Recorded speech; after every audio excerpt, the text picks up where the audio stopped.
Bismillahirrahmanirrahim. Wasta'inu bis-sabri was-salah.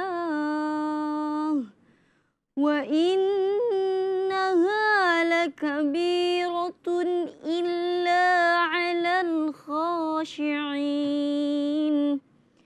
Alladzina yazunnuna annahum mulaqu rabbihim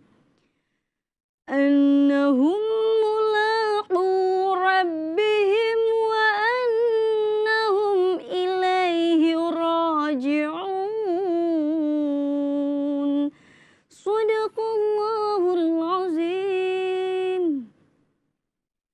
Aku berlindung kepada Allah dari godaan syaitan yang terkutuk dengan menyebut nama Allah yang Maha Pengasih lagi Maha Penyayang. Dan mohonlah pertolongan kepada Allah dengan sabar dan sholat. Dan sholat itu sungguh berat kecuali bagi orang-orang yang khusyuk, yaitu mereka yang yakin bahwa mereka akan menemui Tuhannya dan bahwa mereka akan kembali kepadanya. Maha benar Allah dengan segala firman-Nya. Assalamualaikum warahmatullahi wabarakatuh. Alhamdulillah, alhamdulillahirabbil alamin, wa bihi nasta'in wa ala umurid dunya waddin, wassalatu wassalamu ala asrafil anbiya'i wal mursalin wa ala alihi wa ashabihi ajma'in, amma ba'du. Apa kabar pemirsa di rumah dimanapun Anda berada? Semoga selalu dalam lindungan Allah Subhanahu wa Ta'ala. Amin ya Rabbal Alamin. Senang sekali saya Mutia Rifa dapat menjumpai Anda dalam acara kesayangan kita semua, Curahan Kolbu. Di sini kita mencurahkan isi hati, insya Allah tenang di hati. Nah pemirsa, pada kesempatan kali ini Mutia akan ditemani oleh narasumber kita pada hari ini, yaitu Ustadz Beben Mubarak MA. Baiknya kita sapa terlebih dahulu narasumber kita pada hari ini. Assalamualaikum Ustadz. Waalaikumsalam warahmatullahi wabarakatuh. Apa kabar nih Ustadz nih pada hari ini? Alhamdulillah. Alhamdulillah ya sehat. Semoga selalu diberikan kesehatan terus menerus ya Ustadz ya. Amin ya Allah. Dan keluarga di rumah juga semoga selalu sehat.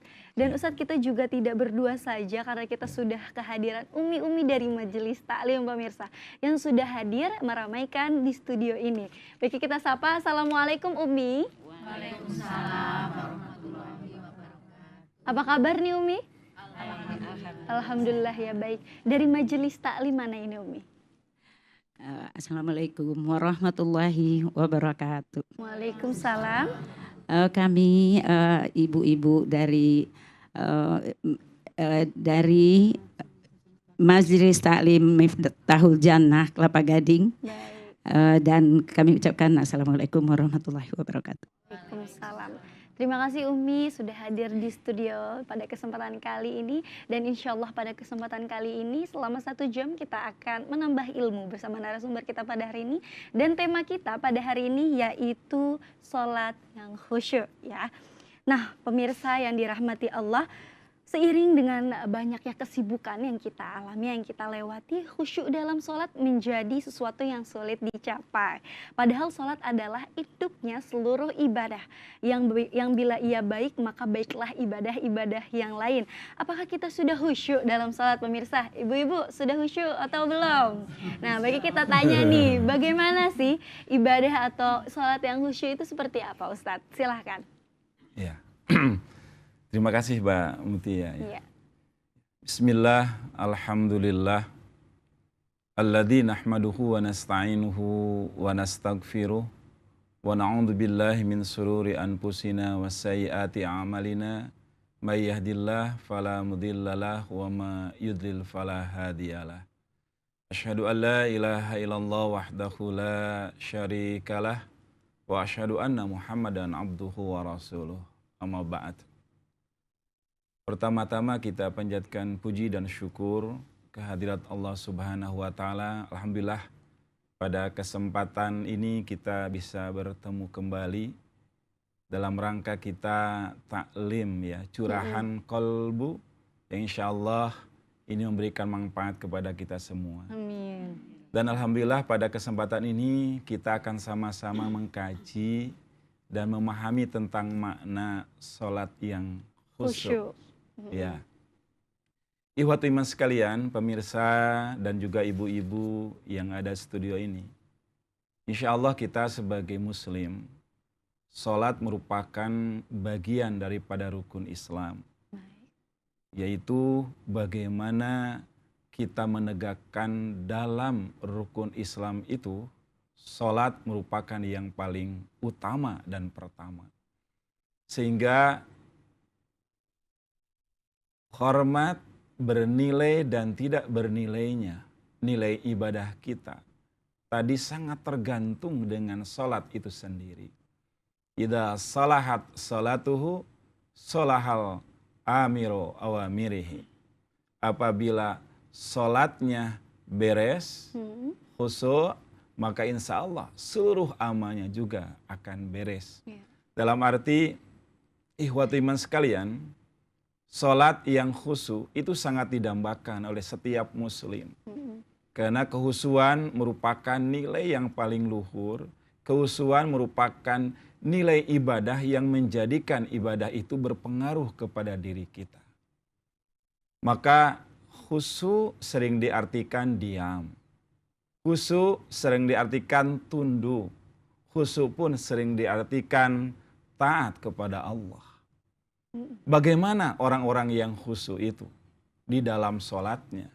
Sampai-sampai Allah juga mengatakan dalam Al-Quran yang tadi dibacakan oleh Mbak Mutia, wa innaha lakabiratun illa alal khashiin. Jadi nilai-nilai ibadah dalam pelaksanaan ibadah sholat itu begitu berat. Kecuali bagi orang-orang yang khusyuk. Sehingga kalau orang sudah punya nilai kehusuan untuk melaksanakan ibadah sholat terpanggil dalam hati.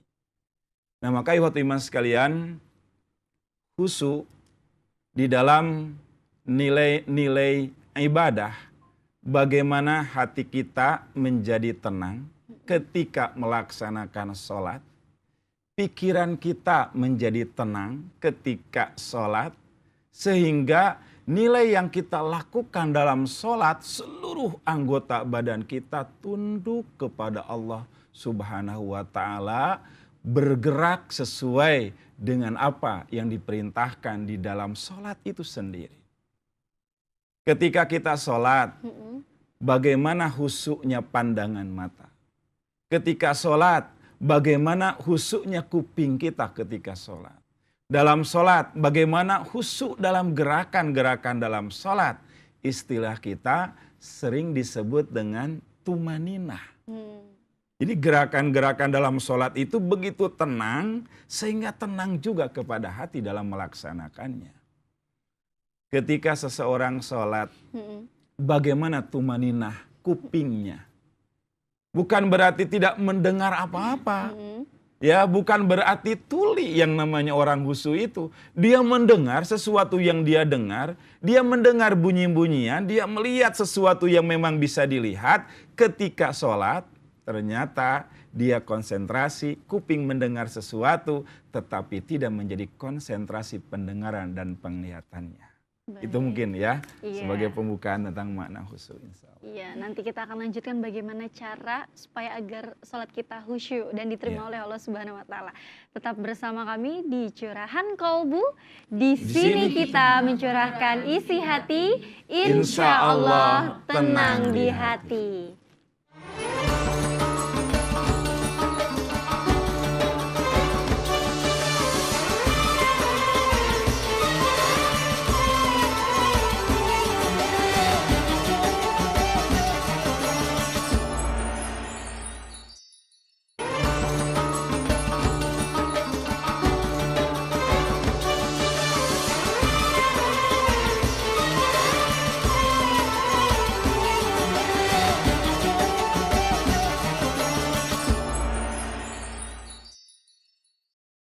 Pemirsa yang dirahmati Allah, kembali lagi dalam program Curahan Kolbu. Di sini kita mencurahkan isi hati, insya Allah tenang di hati. Terima kasih pemirsa bagi Anda yang sudah setia bersama kami. Dan bagi Anda yang baru bergabung, tema kita pada hari ini yaitu sholat yang khusyuk. Dan pemirsa, bagi Anda yang ingin majelis taklimnya hadir di studio, Anda dapat menghubungi ke nomor 0812 9764 7911. Dan bagi Anda yang ingin bertanya langsung bersama narasumber kita pada hari ini ataupun curhat, Anda dapat menghubungi ke nomor 021 630 7303.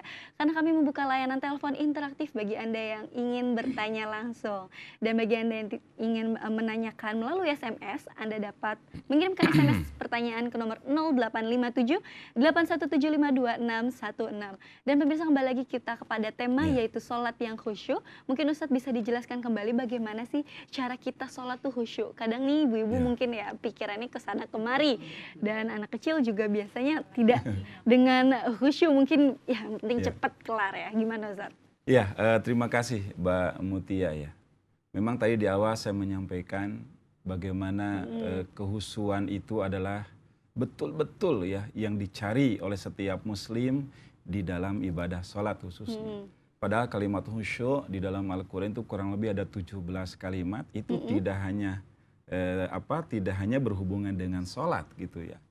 Jadi bagaimana khusyuk itu menjadikan tenang, menjadikan bagian daripada sholat bermakna buat diri kita. Yang pertama adalah niat. Sebagaimana kita sering mendengar firman Allah ya Bu. Qul inna sholati wa nusuki wa mahyaya wa mamati lillahi rabbil alamin. Ketika kita sholat hanya lillahi ta'ala. Ketika kita mau menegakkan sholat itu niat itu hanya karena Allah. Jangan kita sholat di sisa-sisa waktu kita. Bagaimana orang yang ketika azan langsung mendengar azan dia sholat, di hatinya sudah siap untuk melakukan ibadah, pasti dia niatnya benar-benar karena Allah. Kalau orang ketika mau sholat, ya sisa kerja, waktunya mepet, kira-kira ketika sholat bisa enggak hatinya tenang? Bisa enggak pikirannya itu tenang? Tidak akan bisa. Makanya kata Ibnu Taimiyah, hati-hati, khusyuk itu ada dua. Khusyuknya orang muslim yang beriman, ada khusyuknya orang nifak. Khusyuknya orang yang beriman, bagaimana ketika dia sholat, bahwa sholat dia sedang berhadapan dengan Allah. Bahwa sholat seluruh anggota tubuhnya tunduk patuh kepada apa yang diperintahkan, gerak. Ketika diperintahkan tidak gerak, itu dalam sholat. Tapi kalau khusyuknya orang nifak, seolah-olah jasadnya, fisiknya itu khusyuk, padahal hatinya tidak. Nauzubillah min dzalik. Maka niat yang pertama betul-betul niatnya karena Allah. Yang kedua, sadar bahwa kita sadar dan konsentrasi bahwa kita sedang ibadah sholat. Jangan sampai Allahu Akbar, kemudian kepala pikirannya kemana-mana. Kemudian ada yang gatal lagi terus. Kalau orang yang betul-betul khusyuk, konsentrasi, saya yakin dia akan mendapatkan ketenangan di dalam sholatnya. Tapi tenang itu sadar, jangan tenang ngelamun ke sana kemari. Nah ini kan, makanya ketika suatu sadar betul apa yang sedang ia perbuat, karena dia tenang. Sebagaimana Allah berfirman, bagaimana orang-orang yang khusyuk di dalam sholat itu, dia mendapatkan kebahagiaan hatinya. A'udzubillahi minasyaitonirrajim. Qad aflahal mu'minun. Nyata telah bahagia orang-orang yang aflah, orang yang beriman. Yang bagaimana? Alladzina hum fi salatihim khasi'un. An salatihim khasi'un. Yaitu orang-orang yang ketika dia sholat khusyuk. Khusyuknya itu yang bagaimana? Nanti, mohon maaf Ustaz, nanti akan kita lanjutkan karena sudah ada penelpon yang masuk. Halo, Assalamualaikum. Waalaikumsalam warahmatullahi. Ya, dengan siapa di mana? Dengan Bang Iin di Ciledug, Neng. Ya, silakan. Silakan Pak. Silakan Pak Iin. Assalamualaikum Ustaz. Waalaikumsalam warahmatullahi wabarakatuh. Alhamdulillah, ini nyambung juga Ustaz kita ini. Alhamdulillah. Silakan Bapak. Ustaz, Anda mau tanya ini aja Pak Ustaz. Ini kan ada satu paham kalau mendirikan sholat itu ada yang tidak menggunakan usolli, cukup dengan langsung takbiratul ihram aja begitu. Itu gimana Pak Ustaz? Tolong penjelasannya yang seharusnya kan yang saat itu yang usolli apa yang hanya cukup niat tidak dilafazkan gitu. Iya. Baik, iya. Itu saja Pak pertanyaannya. Iya. Hanya itu aja Pak Ustaz. Iya. Tolong Pak.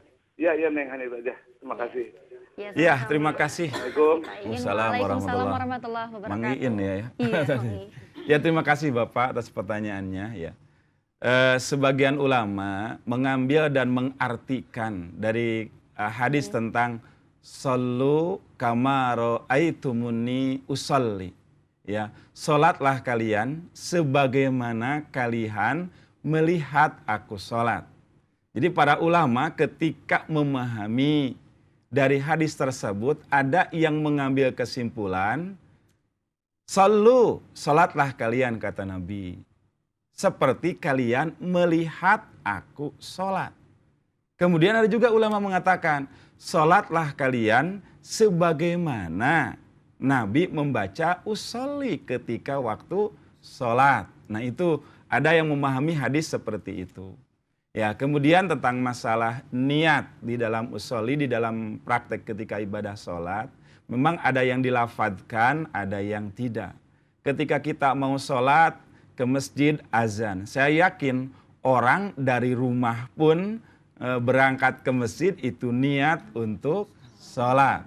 Ya insya Allah, sehingga ketika dia ke masjid pasti dia sholat. Ya, kemudian ada perbedaan pendapat para ulama. Ketika dia sholat itu dari rumah sudah niat, ada juga yang melafadzkan tentang kalimat lafadz usolli ketika mau sholat. Sehingga kembali kepada hadis yang pertama, jadi usolli di sana adalah sebagaimana aku melakukan sholat, kata Nabi. Jadi bukan membaca usolli dalam sholat. Wallahu a'lam bishawab. Mungkin itu Pak ya. Itu mungkin Pak Iin ya sudah terjawab oleh Ustadz Beben. Dan mungkin Ustadz kembali lagi kita kepada tema tadi bagaimana cara kita menjadi sholat khusyuk itu pertama berlillah ya Ustadz ya karena Allah. Nah mungkin tadi ada lagi Ustadz dilanjutkan ayat yang tadi. Iya betul. Yang kedua bagaimana kita betul-betul bahwa sholat kita khusyuk sebenarnya kita sendiri yang merasakan. Kalau yang tadi merasakannya tenang, tentram. Karena kata Allah qad aflahal mu'minun. Siapa orang-orang mukmin yang bahagia itu? Yang apabila dia sholat, dia betul-betul penuh dengan kehusuan. Jadi kalau ibu merasa sholatnya tenang, ya kemudian pikiran juga tentram, berarti sholat kita khusyuk. Yang kedua, dalam Al-Quran surah Ma'arij ya, Allah mengatakan, innal insana khuliqa halu'a. Wa idza masyaru syarru jazua wa idza khairu manu'a illal musallin. Tuh.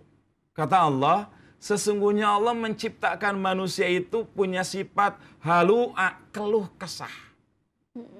Yang bagaimana keluh kesah itu? Wa idza masyaru syarru jazua. Apabila diberikan syarrun, musibah, bencana, malapetaka, jazua, dia ngedumel. Wa idza masau khair, apabila Allah berikan kepadanya khair, kebaikan-kebaikan, kenikmatan, kebahagiaan, manu'a, dia lupa kepada Allah dan sombong. Kata Allah, apakah semua manusia demikian punya keluh kesah? Tidak. Illal musallin, kecuali orang-orang yang sholat. Yang sholatnya yang bagaimana? Alladzina hum an sholatihim daimun, yaitu orang-orang yang sholatnya daim. Apa daim itu Bu? Tenang. Makanya kata Nabi, tidak boleh kalian buang air kecil di air yang daim. Apa daim itu? Air yang tergenang, air yang diam. Nah, makanya kata Allah, yaitu orang-orang yang apabila dia sholat daim, tenang, diam. Ya, berarti tenang itu bisa dirasakan oleh diri kita sendiri. Ya, nah ini. Ya, coba Ibu ketika sholat tenang apa enggak? Apa rusuh-rusuh? Ya, ada yang di apa namanya dirangkum itu, di bestik ya. Bismillahirrahmanirrahim langsung begitu kan. Sampai ruku sujud itu udah agak benar. Kepada tumaninah itu apabila dia sholat itu bagaimana? Harokah, gerakan dalam sholat itu tumaninah. Tumaninah itu apa? Menempatkan anggota badan ketika ngangkat tangan di mana, ruku seperti apa, tidak seperti apa, sujud seperti apa. Dengan gerakan-gerakan yang tumaninah itu yang menjadikan sholatnya menjadi khusyuk. Baik. Coba bagaimana bisa khusyuk kalau sholatnya ruku belum sempurna berdiri langsung udah sujud begitu Bu. Nah, makanya kembali kepada kita. Makanya dengan mengkaji ilmu-ilmu itu, kita akan menyempurnakan sholat kita akan merasakan dahsyatnya sholat untuk menjadikan diri kita ini tenang. Itu sih yang didapat ya. Insyaallah, ya. Dan mungkin Umi di sini ada pertanyaan mengenai tema, silahkan Umi. Assalamualaikum warahmatullahi wabarakatuh. Waalaikumsalam warahmatullahi wabarakatuh. Saya Ibu Wagiati yang mau saya pertanyakan Ustadz, gimana kalau lagi sholat, garuk-garuk dan menguap itu boleh apa tidak? Assalamualaikum warahmatullahi wabarakatuh. Waalaikumsalam warahmatullahi wabarakatuh. Terima kasih Ibu. Ya, terima kasih Ibu ya. Jadi Ibu, kita ini kan manusia hidup ya. Jadi ketika sholat, kira-kira Ibu kalau sholat yang 2 rakaat subuh berapa menit? Hah? Ada yang 20? Oh enggak. 5 menit Bu? Wah cepet banget ini. Ya, minimal 5 menit, maksimal 10 menit ya Bu ya. Sholatnya sampai salam. Ibu, ketika kita Allahu Akbar 10 menit, saya yakin. Kalau Ibu betul-betul khusyuk, tenang hati, tenang jiwa. Ketika Ibu takbir Allahu Akbar, sedang menghadap Allah dan Allah ada di hadapan kita. Saya yakin Ibu, kepala kita tertunduk betul-betul. Allah sedang, kalau orang Banten bilang, dipencong ya. Betul-betul kita sedang diperhatikan oleh Allah Subhanahu wa taala sehingga apapun yang kita lakukan dalam sholat, gerakannya, bacaannya Allah Maha tahu, maka jelas itu tidak akan terasa sesuatu yang ada dalam diri kita. Mulai Allahu Akbar. Udah begitu. Ya Bu ya. Bahkan katanya ada hadis yang dhaif apabila kita membuat gerakan di atas 3 gerakan gitu. Ada kan sebagian hadis itu bukan hadis sebenarnya ya, itu hanya pendapat para sahabat aja. Di Allahu Akbar, kemudian 3 kali gerakan di luar gerakan dalam sholat katanya batal. Kalau garuk lagi, aduh 4 kali bagaimana masih gatal juga. Akhirnya kan sholatnya jadi gak khusyuk. Ya Bu, tapi insya Allah dengan kehusuan itu Bu, badan kita akan peka terhadap hati, maka sesuatu yang menjadikan bagian dari tubuh kita itu tidak akan berasa. Makanya coba lihat, bapak-bapak yang betul-betul khusyuk, tapi khusyuk benar-benar khusyuk ya. Allahu Akbar. Nyamuk di kaki, nyamuk di tangan kadang-kadang tidak berasa. Karena dia betul-betul khusyuk. Bukan berarti dia mati rasa itu Bu ya. Ya, jadi boleh Ibu truk itu. Makanya Ibu kalau mau kita sholat itu bersihkan dulu tempatnya, bersihkan dulu pakaiannya, mukenanya. Habis mukena dipakai ternyata mukena kotor, gatal kan? Masa kita mau menghadap kepada Allah mukena yang kotor yang mengakibatkan nanti kepada badan kita menjadi ada efek gatal atau apa sesuatu yang memang nggak nyaman gitu Bu ya. Nah ini juga untuk menjaga kehusuan. Ketika kita sujud, ternyata karpetnya, ternyata tempat sujudnya bau, maaf ya. Coba Ibu bagaimana? Kan jadi gak khusyuk. Benar. Ya, nah pas sujud, bau. Akhirnya sujud dicepetin begitu kan. Padahal ketika sujud itu paling dekat dengan Allah. Kenapa sujudnya cepet? Karena bau tuh. Nah, kan? Ya itu mungkin Ibu ya. Iya, menguap juga. Termasuk menguap, ya Bu tidur, ya. Gitu. Tapi kalau menguap nggak kuat ditahan aja ditutup. Tapi jangan nguap terus gitu kan. Nah, karena subuh ya Bu ya. Insya Allah kalau khusyuk tadi Allah memberikan kepada kita fisik itu tunduk dan patuh kepada Allah. ya. Iya, seperti itu mungkin Umi sudah terjawab oleh Ustadz Beben. Dan pemirsa di rumah jangan kemana-mana karena setelah ini kami akan membuka layanan telepon interaktif bagi Anda yang ingin bertanya maupun curhat langsung bersama narasumber kita pada hari ini. Kami membuka layanan telepon interaktif ke nomor 021 630 7303 dan Anda juga dapat bertanya melalui SMS interaktif ke nomor 0857 8175 2616. Tetap bersama kami di Curahan Kolbu. Di sini kita mencurahkan isi hati, insya Allah tenang di hati.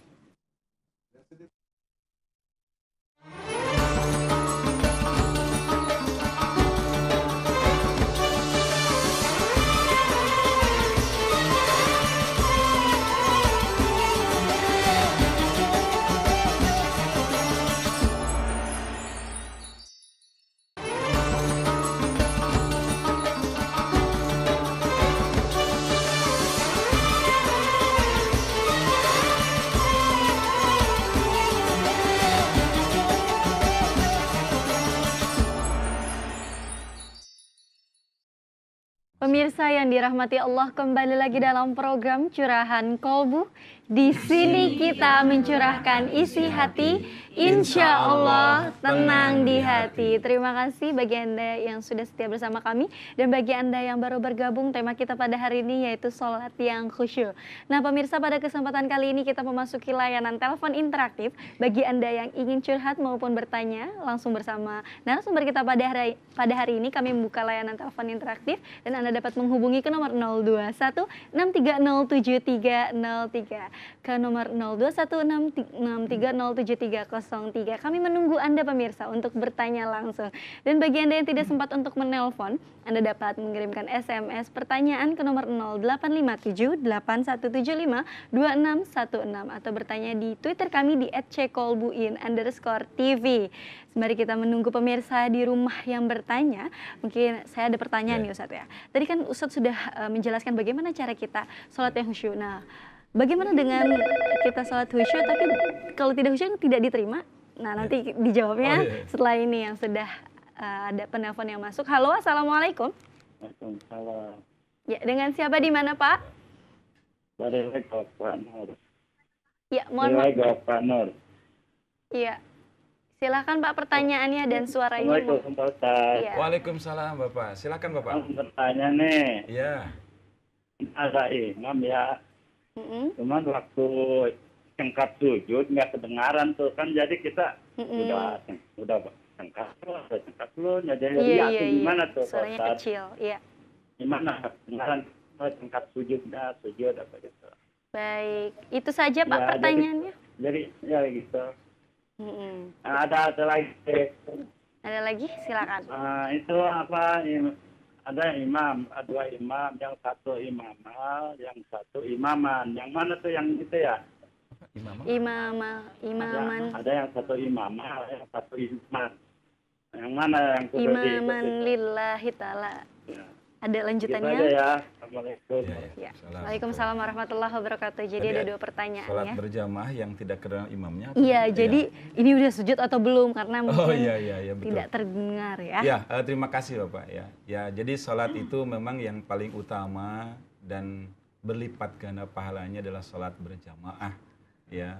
Jadi sholat berjamaah lebih utama daripada sholat menyendiri atau munfarid. Jadi memang ketika sholat pun kadang-kadang kan Bapak di belakang gitu ya, imamnya ini kadang-kadang jangankan ruku dan sujud ya, membaca bismillah, membaca Fatihah itu kedengaran apa tidak gitu ya. Jadi ketika Bapak untuk bacaan sholat tidak kedengaran ya, jadi Bapak nanti baca sendiri dalam hati ya, karena innama ju'ilal imam liyu'tama bihi. Dijadikan imam itu untuk ditaati, untuk diikuti, sehingga ketika dia baca surah kita diam, dia ruku, kita ruku. Maka ketika ada bacaannya yang kita tidak mendengarnya, maka kita baca aja dalam hati. Nanti udah kedengeran ngikutin lagi, gitu Pak. Ya, tidak diberikan isyarat gitu. Betul ya. Kemudian di dalam ruku dan sujud pun sama seperti itu. Jadi ini udah ruku apa sujud, pas ini ternyata udah di atas. Bapak sendiri saja munfarid, kemudian Bapak ngikutin berjamaah kembali.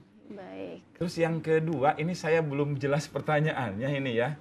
Mungkin nanti di lain waktu mungkin ya. Ini tadi imam apa? Imam Mahmud dan lillahi ta'ala atau ini. Takut ini mungkin pertanyaan saya nggak paham, khawatir juga nggak nyambung. Dimasukin atau nggak? Kalau baik. Nanti kita akan lanjutkan. Mohon maaf Bapak, pertanyaan selanjutnya tidak dapat diterjawab, tapi sudah terjawab ya pertanyaan sebelumnya. Dan kembali lagi kita kepada tema sembari mendengar penelpon selanjutnya. Nah Ustadz, tadi kalau misalkan kita tidak khusyuk berarti sebelumnya, apakah sholat kita diterima atau tidak Ustadz? Iya, jadi sholat itu kan ada yang fasad, rusak, ada yang memang tertolak gitu. Kenapa? Maaf ya, dalam Al-Quran itu Allah itu sampai berkenaan dengan sholat itu ada 3 neraka gitu ya. Berhubungan dengan sholat saja. Ya, neraka fawailul lil musallin. Ya, ini jelas orang Islam sholat. Ini buat orang Islam semua yang sholatnya lalai. Kemudian yang kedua, sholatnya itu tahu belang betong nggak? Kadang-kadang sholat, kadang-kadang enggak gitu kan. Kan dalam Al-Quran itu namanya neraka sakor. Ketika ditanya, masalakakum fi sakor? Di antaranya ya, mereka menjawab, qalu lam nakum minal musallin. Kami dulu di dunia jarang sholat. Atau sholatnya itu, ya itu tadi, nggak husu dalam sholatnya. Makanya orang untuk berusaha supaya husu, karena apa? Makna sholat dalam kehidupan sungguh berarti. Kemudian bagaimana sholat itu husu, itu akan menenangkan jiwa kita. Nah kemudian tadi ada belumnya ya tentang kehusuan itu. Bagaimana kita tahu sholat kita itu khusyuk? Ya, coba kita dalam kehidupan kita. Kata Allah, Inna sholata tanha anil fahsya iwal munkar. Bagaimana sholat itu berpengaruh kepada jiwa kita, menjadikan sholat itu pondasi, benteng dari api neraka. Di dunia itu sholat bisa menjaga diri kita dari perbuatan keji dan mungkar. Kalau kita masih berbohong, berarti sholat kita belum benar. Kalau kita masih berbuat maksiat, berarti sholat kita belum khusyuk. Karena apa? Kehusuan sholat yang benar itu akan menjadikan diri kita terjaga daripada dosa dan kemaksiatan.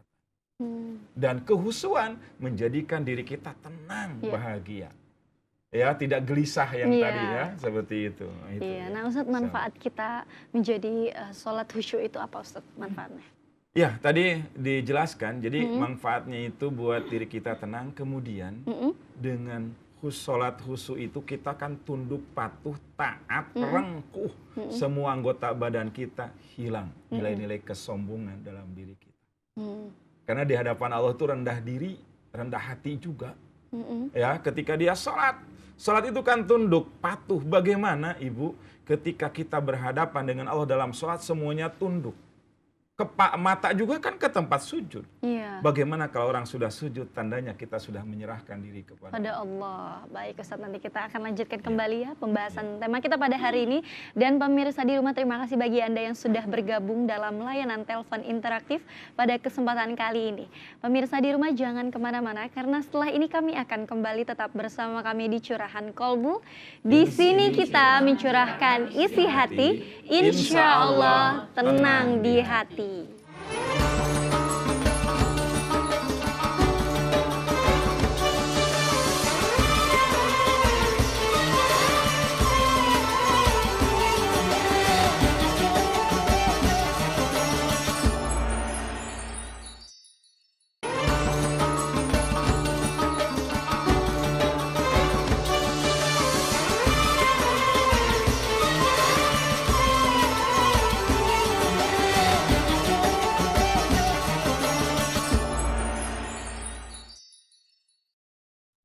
Kembali lagi dalam program Curahan Kolbu. Di sini kita mencurahkan isi hati, insya Allah tenang di hati. Terima kasih Anda masih setia bersama kami. Dan pada kesempatan kali ini, yaitu kesempatan untuk Umi-Umi di studio bertanya langsung bersama narasumber kita pada hari ini. Dan bagi Anda yang ingin majelis taklimnya hadir, Anda dapat menghubungi ke nomor 0812 9764 7911. Nah mungkin siapa duluan Umi yang ingin bertanya? Silakan Umi. Assalamualaikum warahmatullahi wabarakatuh. Waalaikumsalam warahmatullahi wabarakatuh. Saya Ibu Dimro. Yang ingin saya tanyakan Pak Ustaz, kalau sholat itu kita merem atau sajadah. Ya Pak Ustadz, terima kasih. Assalamualaikum warahmatullahi wabarakatuh. Waalaikumsalam warahmatullahi wabarakatuh. Terima kasih. Ya, terima kasih Ibu.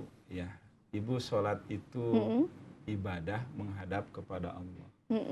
Sehingga semua anggota badan itu ditundukkan kepada Allah.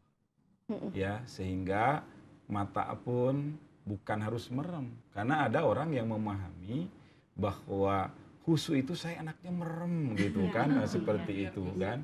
Kalau begitu saya mah kalau sholat enaknya itu di kamar sendirian, sepi gitu, gak mau ke masjid gitu Bu. Nah itu juga salah gitu Bu ya. Nah gitu. Jadi Ibu bagaimana Rasulullah coba ketika sholat itu kita bukakan mata kita. Kalau kita merem, menutup, hati kamu pun akan menutup. Artinya apa? Ketika kita sholat merem, menutup, khawatir hati akan menutup juga gitu. Sehingga ketika kita sholat tidak ke depan pandangannya tapi langsung ke tempat sujud. Jadi ketika berdiri ke tempat sujud, ketika ruku ke tempat sujud, ketika kita duduk di antara dua sujud, ya tasyahud awal, tasyahud akhir ke tempat sujud terus ke sana. Artinya apa? Betul-betul tempat sujud itu kita sedang menghadap kepada Allah. Ya itu mungkin Bu ya. Nah, Ustadz, bagaimana dengan sajadah Ustadz yang mengganggu kekhusyuan kita? Baiknya itu sajadah itu yang seperti apa Ustadz? Ya betul Bu ya. Jadi ini kan sajadah-sajadah itu ada gambar-gambarnya gitu Bu ya. Ada kembang, ada apa, apalagi Ka'bah, di, gitu ya. di yang sajadah yang panjang di masjid Bu ya. Kan ada ini, ada kubah masjid. Kemudian lagi sholat gitu anak-anak itu. Anak itu di pesantren saya ngerti. Ini anak-anak kenapa berantem gitu kan? Ternyata dia itu lagi sholat ngelihat ada gambar kubah masjid, ini bintangnya ke sini, ini bintangnya ke sini. Berarti lagi sholat tadi ngelihat apa gitu kan. Nah Bu, jadi bisa bayangkan Rasul juga ketika sholat ada apa, hordeng ya. Hordeng yang bergambar, kata Rasulullah, ya Aisyah, apa namanya, singkirkan hordeng itu. Bahkan oleh sama Aisyah dibuatkah menjadi apa namanya, bantal kan. Artinya sesuatu yang bisa mengganggu kekhusyuan kita, termasuk itu sajadah yang bergambar-gambar, nah itu singkirkan. Tapi kalaupun nanti sayang kan, sudah tutup. Ibu kan punya kerudung yang putih gitu ya, kita tutup. Makanya ada di masjid-masjid yang lain pas tempat sujudnya itu ditutup itu, supaya dia itu apa namanya, tidak ada lagi gangguan gambar yang bisa dia mengganggu dari kekhusyuan sholatnya. Baik, seperti itu mungkin Umi ya, diperjelas kembali pertanyaannya. Mungkin ada lagi Umi yang ingin bertanya? Silakan. Iya, silakan. Ya. Assalamualaikum warahmatullahi wabarakatuh. Waalaikumsalam warahmatullahi wabarakatuh. Nama saya Ibu Wiwi Suwarso. Ya. Yang akan kami tanyakan Ustadz, jika sholat kita tidak khusyuk, apakah semua doa kita tidak akan didengar oleh Allah Subhanahu wa Ta'ala? Terima kasih Pak Ustadz. Assalamualaikum warahmatullahi wabarakatuh. Waalaikumsalam Terima kasih warahmatullahi Ibu ya. wabarakatuh. Ini pertanyaannya bagus sekali. Iya. Ya insya Allah Ibu, apapun yang kita perbuat, apapun yang kita lakukan untuk beribadah kepada Allah, kita kan semaksimal mungkin untuk menanamkan kekhusyuan. Iya. Makanya khusyuk itu bukan hanya dalam sholat ya Bu, dalam berdoa pun harus khusyuk. Karena dalam Al-Quran itu Allah tidak akan menerima, tidak akan mengijabah doanya dari orang-orang yang lalai. Termasuk kan sholat itu ibadah kan. As-sholat bimana ibadah, as-sholat bimana doa gitu ya. Jadi ketika orang dia sholat tidak khusyuk begitu Bu, kemudian dia lalai, Allah juga tidak akan menerima. Maksudnya itu sholatnya yang betul-betul yang menjadikan nilai pahala. Sehingga kalau di dalam ada matematika pahala itu ada dibagi-bagi ya. Jadi ini kalau seandainya sholatnya itu betul-betul rakaat pertama khusyuk banget, rakaat kedua kan suka begitu Bu ya. Ya, rakaat pertama khusyuk mendengarkan imam, rakaat kedua nah baru ngelamun kemana gitu kan. Nah berarti yang pertama itu dinilai, yang kedua nah ini nilainya berapa kalau memang dipresentasikan matematika pahala. Tapi kita kan cuma melaksanakan, diterima dan tidaknya itu adalah Allah. Sedangkan kita berusaha sekuat mungkin untuk ibadah kita sebagai amal sholih di sisi Allah Subhanahu wa Ta'ala. Baik, seperti itu mungkin Umi sudah terjawab. Mungkin ada lagi Umi yang ingin bertanya? sudah ada pertanyaan nih dari pemirsa di rumah, kita angkat terlebih dahulu. Halo, Assalamualaikum. Waalaikumsalam. Dengan siapa di mana, Pak? Dengan Bapak Aris di Cikupa. Iya, silakan Pak Aris di Cikupa. Pak Ustadz, Ya. bagaimana kalau kita mengimam pada imam yang bacanya yang salah terus? Iya, iya. Maksudnya dia kan orangnya sudah tua gitu. Iya, iya. Gimana itu Pak kira-kira? Apa sholat kita sah apa gimana itu Pak? Baik, solusinya Bacanya ya. banyak yang salah Pak. Iya, iya, iya. Baik. Terima kasih Pak. Assalamualaikum. Sama-sama, waalaikumsalam Ya, terima kasih warahmatullahi Bapak ya. wabarakatuh. Pak Nah, itu Aris. juga yang ditanyakan Bapak barusan itu untuk menjaga kehusuan. Iya. Jadi tumaninah itu bukan hanya dalam gerakan, bacaan dalam sholat pun harus tumaninah. Kenapa demikian?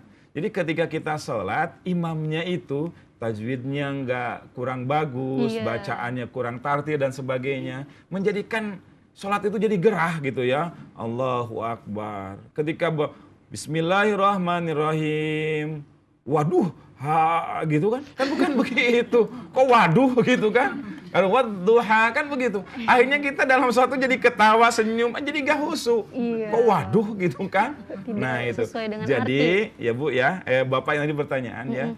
Jadi Bapak kalau memang orang itu yang menjadikan imam lagi ya, kemudian Bapak pas di masjid ya.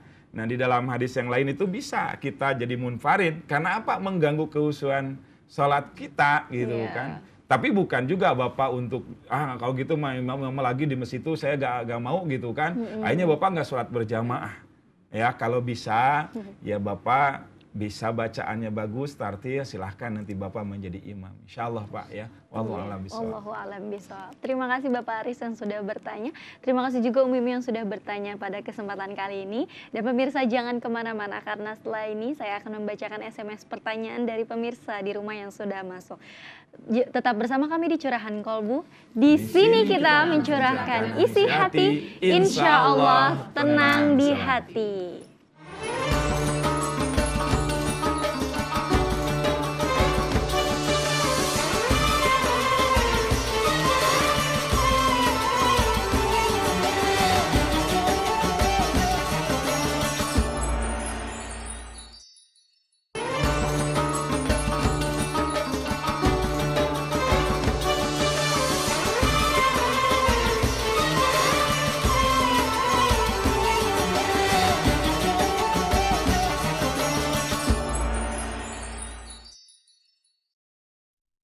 Pemirsa yang dirahmati Allah, kembali lagi dalam program Curahan Kolbu. Di sini kita mencurahkan isi hati, insya Allah tenang di hati. Terima kasih Anda masih setia bersama kami dan pada kesempatan kali ini yaitu segmen akhir, di mana nanti saya akan membacakan SMS pertanyaan dan Ustadz akan menyampaikan kesimpulan sekaligus doa penutup pemirsa. Nah, saya akan membacakan SMS yang sudah masuk. Izin saya membacakan ya Ustadz ya. Assalamualaikum Pak Ustadz. Bagaimana sholatnya wanita yang sedang haid? Perlu dikodo apa tidak? Terima kasih atas jawabannya Pak Ustadz. Dari Nur Siam di Cipadu. Ya. Terima kasih Ibu ya. Sebagaimana yang disampaikan oleh Rasulullah SAW. Rasul mengatakan, Laisa idha hadat lam tusalli wa lam tasu. Siapa orang yang sedang haid, maka dia tidak saum dan tidak sholat. Kemudian antara salat dan saum itu sendiri Rasulullah menyampaikan qada is saum wala bi qada is salah. Kodolah oleh kalian saum, berarti ketika orang wanita yang sedang haid dia tidak saum maka boleh dikodo dan memang itu perintahnya wajib dikodo. Kemudian wala bi qada is salah dan tidak ada qada untuk sholat. Ya, jadi ketika wanita itu haid umpamanya 7 hari, kemudian nipas itu 40 hari, ya, kemudian nanti setelah bersih harus dikodok seperti itu. Seperti kodonya di dalam saum itu sendiri. Nah itu jelas Rasulullah mengatakan qada is saum wala bi qada is shalah. Jadi kodok saum dan tidak ada kodok untuk sholat. Itu mungkin. Wallahu a'lam bishawab. Ya Ustadz, SMS selanjutnya dari Rian Ustadz. Ya, saya ingin bertanya Pak Ustadz, Assalamualaikum. Jadi saya melihat di masjid ada seorang bapak yang menggendong anaknya. Itu termasuk khusyuk di dalam sholat atau tidak? Apakah boleh menggendong anak ketika sholat? Terima kasih, wassalamualaikum. Iya, terima kasih Bapak ya. Ini pertanyaannya. Jadi saya teringat dengan Abu Bakar Siddiq itu, jadikanlah dunia itu di tanganmu. Ya, jadi yang ke hati itu jangan sampai. Artinya dunia itu hanya sampai di tangan, jangan sampai di hati. Kata beliau, ketika kita sholat Allahu Akbar, kalau dunia ada di hati, apapun yang kita lakukan ketika sholat, pasti dunia nempel, pikiran nempel. Nah, kalau saya jadi pertanyaan, bukankah anak, keturunan, ya, itu termasuk bagian daripada dunia? Nah, dunia. Ya, artinya ketika sholat boleh bawa anak ke masjid, kita ajak sholat, tapi tetap di dalam sholat itu sendiri kita harus menjaga kehusuan. Ya, jadi boleh membawanya, tetapi bisa khusyuk apa? Tidak, gitu. Makanya contohnya aja ibu-ibu ya, ketika sholat di sela-sela manasin nasi, manasin sayur. Ketika sholat bisa bayangkan, bisa khusyuk nggak, Bu? Kan enggak. Ya, tapi untuk pendidikan kepada anak silahkan gitu, Pak. Ya, itu mungkin. Wallahu a'lam. Baik, SMS selanjutnya Ustadz dari hamba Allah di Tangerang. Beliau bertanya, saya setiap sholat suka kadang lupa tentang berapa kali rokaatnya, Ustadz. Itu bagaimana, Ustadz? Apakah saya sudah khusyuk atau tidak? Assalamualaikum. Ya, terima kasih. Ya, jadi ketika kita ada keraguan di dalam sholat gitu kan, dalam rokaat ambil yang yang pendek, ya ambil yang sedikit, dan kemudian kita ada sujud sahwi, sujud di akhir sholat apabila kita lupa rokaat dan sebagainya. Nah kemudian apakah itu mengganggu kepada kekhusyuan? Saya yakin, Pak. Jadi ketika kita khusyuk di dalam sholat, jadi sebelum sholat itu saya di rokaat pertama saya mau membaca ini. Ya, saya yakin ya, kalau orang itu khusyuk dalam sholat, ya khusyuk dalam sholat, karena apa? Kenapa orang itu lupa? Karena ketika sholat masuk tuh pikiran yang lain gitu ya. Coba, gitu. Saya yakin Ibu, Bapak coba Ibu, Bapak ketika anak sedang belajar, guru sedang nerangin, kupingnya dengerin guru, matanya melihat guru, sampai dia tidak mau bergerak. Kenapa demikian? Khusyuk, konsentrasi melihat gurunya sedang nerangin. Sholat pun Ibu, kita sedang diawasi oleh Allah. Sehingga ketika sholat, mata, kuping, gerakan, tidak ada gerakan lagi. Saya yakin dia tidak akan meninggalkan sedikit-sedikit apa yang disampaikan oleh gurunya. Begitu juga kita dalam sholat. Sekolah itu 1 jam pelajaran 40 menit. Sholat cuma 10 menit. Bisa gak kita? Ya, menghabiskan waktu 10 menit itu hanya untuk konsentrasi beribadah kepada Allah. Menghadap kepada Allah. Dan katanya mungkin itu gangguan dari setan juga ya Ustadz ya, ketika sholat tuh kadang suka lupa rokaat itu karena dan sholat setan. Itu merupakan tempatnya paling dekat kita berzikir dengan Allah, dan setan itu justru di sanalah setan banyak yang mengganggu ketika kita sedang sholat. Karena sholat tiangnya agama untuk menghancurkan seorang hamba itu dalam sholatnya, sehingga hancurlah nilai-nilai keimanan di dalam hati. Iya, sebelum sholat aja sudah banyak gangguan ya Ustadz ya, malas, apalagi ketika sholat banyak sekali mungkin gangguannya. Dan ada pertanyaan lagi nih Ustadz dari hamba Allah juga di Bandung. Saya tiap sholat ingat yang lain-lain Ustadz, ingat hutang dan ingat masalah, karena saya banyak masalah, dan setiap manusia juga pasti banyak masalah ya. Bagaimana jalan solusinya Ustadz? Apakah sholat saya akan diterima oleh Allah? Terima kasih, wassalamualaikum. Hamba Allah ini Ustadz ya. Iya, ini semuanya di studio ibu-ibu pada ketawa semua. Rupanya sama khawatir nih. Ya, jadi kan tadi saya menyampaikan surah Al-Ma'arij itu Bu ya. Jadi manusia itu suka keluh kesah. Ya itu kan keluh kesah gitu kan. Ini salah satunya. Nah, kata Allah itu illal musallin, kecuali orang-orang yang sholat. Maka orang yang sholat itu tidak akan keluh kesah. Sekarang pertanyaannya, Ibu tidak pernah meninggalkan sholat kan? Ya, Insya Allah ya.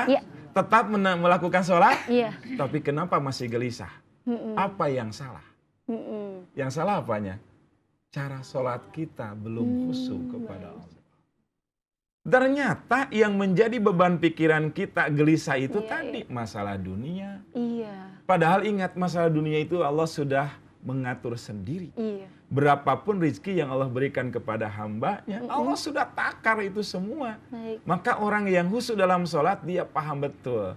Apa yang didapat dia bersyukur, yang tidak dapat bukan rezeki kita. Ya, jadi Allah sudah mengatur semua. Ya, insya Allah. Insya Allah seperti itu sudah terjawab. Dan ada SMS lagi. Assalamualaikum, saya Erna di Makamaja, Cilegon. Mau nanya bagaimana Ustadz mengajari suami yang masih buta huruf hijaiyah. Saya ajarin tapi lupa terus, baru Iqra 2 Ustadz. Umur suami saya sudah 40 tahun Ustadz, bagaimana? Terima kasih. Ya Alhamdulillah Ibu, ya Alhamdulillah pertama saya apresiasi kepada suami Ibu yang 40 tahun mau belajar. Tidak ada kata terlambat dalam belajar, apalagi belajar untuk membaca Al-Quran. Ya insya Allah itu merupakan sesuatu niatan yang baik dan ibu juga harus sabar karena insya Allah ibu mengajarkan sesuatu yang terbaik, apalagi membaca Al-Quran, nanti Iqra, itu bagian daripada ibadah. Ini PR buat ibu terhadap suami. Tapi insya Allah ibu ya ketika bapak agak kesulitan untuk mengejah itu ya membaca, tetap terus ya ibu ajarkan karena tidak ada orang yang langsung belajar langsung bisa. Selama ibu mengajarkan anak, Allah akan mencatat itu merupakan nilai ibadah yang paling mulia di sisi Allah Subhanahu wa Ta'ala. Insya Allah. Nah Ustadz, kita berada di segmen akhir dan sudah di penghujung acara ternyata Ustadz ya. Terima kasih bagi Anda yang sudah mengirimkan SMS pertanyaan dan sudah saatnya kita menyampaikan kesimpulan untuk tema kita pada hari ini dan sekaligus doa penutup ya Ustadz ya. Silakan Ustadz. Ya, terima kasih. Alhamdulillah kita sebagai orang yang beriman kepada Allah, ada suatu nilai ibadah yang langsung berhubungan dengan Allah, diturunkannya ketika Isra dan Mi'raj langsung oleh Rasulullah, yaitu ibadah sholat. Ibadah sholat merupakan ibadah yang paling utama, komunikasi hamba langsung dengan Allah Subhanahu wa Ta'ala, yang menjadikan yang melaksanakan langsung oleh Allah diberikan ketenangan pikiran, ketenangan jiwa, kemaslahatan kesehatan fisik, dan insya Allah dunia akan diberikan kemuliaan dan kehormatan. Amin. Ikhlaskan di dalam kita melaksanakan sholat, niatnya hanya untuk karena Allah Subhanahu wa Ta'ala, dan ingat dunia itu hanya sementara.